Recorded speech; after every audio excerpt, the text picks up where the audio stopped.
So here's my current situation. I've got all this wood that I'm slowly accumulating behind me. I've got loads of rubbish on my desk at home that just keeps building up.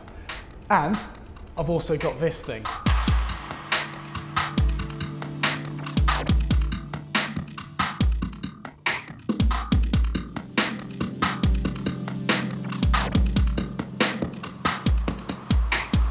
So what I decided to do was batch produce some pin boards. So I went online and bought some really nice high quality cork, and then that way I could keep one for myself and sell the rest to you and reserve one for my mum, who inevitably will end up stealing one of them. So what I wanted to do with these pin boards was make them quite different. I don't want to make them extravagant, like wacky and tacky and all that rubbish. I just want to make subtle differences on them that are going to make them stand out in what is an oversaturated market if I'm going to try and sell these. So to start with, I invested in good quality cork. It seems a waste to put all this effort in the overall product and then skimp on the actual bit that you pin the pins into. So that's the starting point. But the main difference with these pin boards is going to be the frame surrounding them. So let me show you that now. So when making a frame around this, the obvious option is to get a rectangular or square section of wood, rebate the underside of it, and then slot that over the edge of the cork. That's going to hold it all in place and, you know, it's going to function. But there's nothing really fun with that. It's a simple design, it's very easy to do, and it's not going to be much of a test for the miter saw over there, because I'll just be cutting a standard 45-degree joint on there.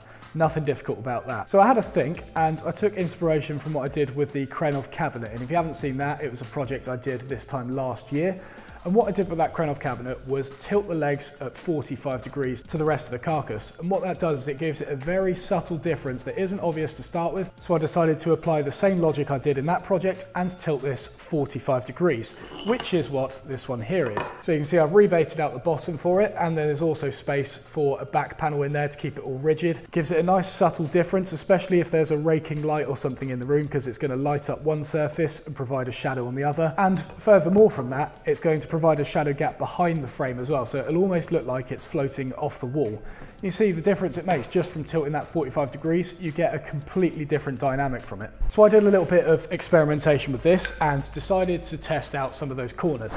So firstly what I did was set the head of the saw to 45 degrees and also mitered the fence at 45 degrees, thinking that that would give me the result I was looking for. However, that is not what happens. You end up getting these two extremely steep components which are not symmetrical, so when you line them up, you can only get two of the edges lined up at a time, and you end up getting steps on the remaining two sides. And furthermore, as you can see, it is very, very acute. That is not 90 degrees at all. So I went to SketchUp, drew it up, and then worked out that in fact the angle I needed was 35.3 degrees on both of the edges, or so it seemed.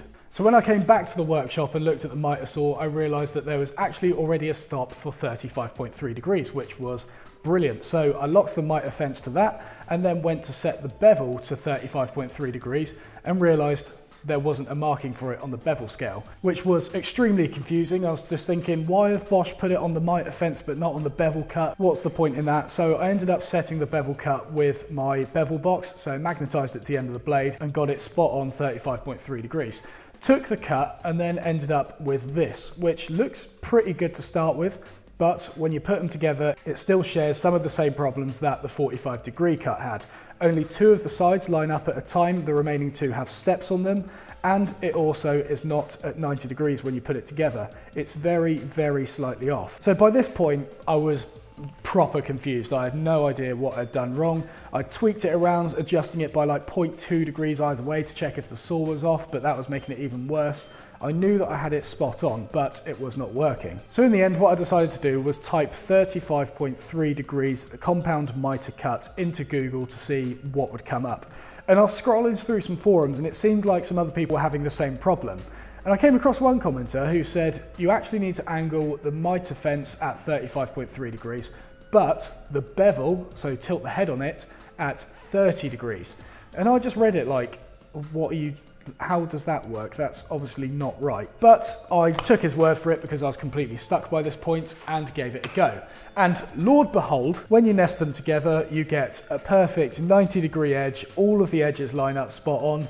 It is exactly what I was looking for. I have no idea how this works. It seems like physics is completely broken by this point, but that is how you need to do it. Now obviously I've got quite a lot of material here to choose from, but I had the great idea to call these pin boards, wait for it, Oakey Pokeys. So inevitably that means that I need to make them out of oak. And I have two lovely bits of quarter sawn oak down here, which I definitely want to use. And at the back here, I've got a really nice bit of quarter sawn brown oak. So both of them have lovely medullary rays in them, nice tight grain, and I think will look really nice at the end of it. I've also got bits of like lacewood and bits of walnut and bits of ash at the back there as well. So what I want to do is make the oak ones like the premium line, I suppose, and sell them as like the better option, you know, Oakey Pokey. It's got a catchy name as it is. The other ones will be sold according to like the material price and things like that. So walnut's going to be quite expensive, but it can't carry the Oakey Pokey name. So I don't really know yet. I'm just going to go ahead with this. But the first thing I want to do is just test that the design actually works. So what I'm going to do, because I've got an abundance of ash over there left over from my Rubo workbench, I want to use that first to make an entire pin board and suss out any problems that I might have with it, so that I don't end up machining up all this lovely timber and realise it doesn't work. So firstly, I'm going to go to Rycotewood and start mocking up one of the frames.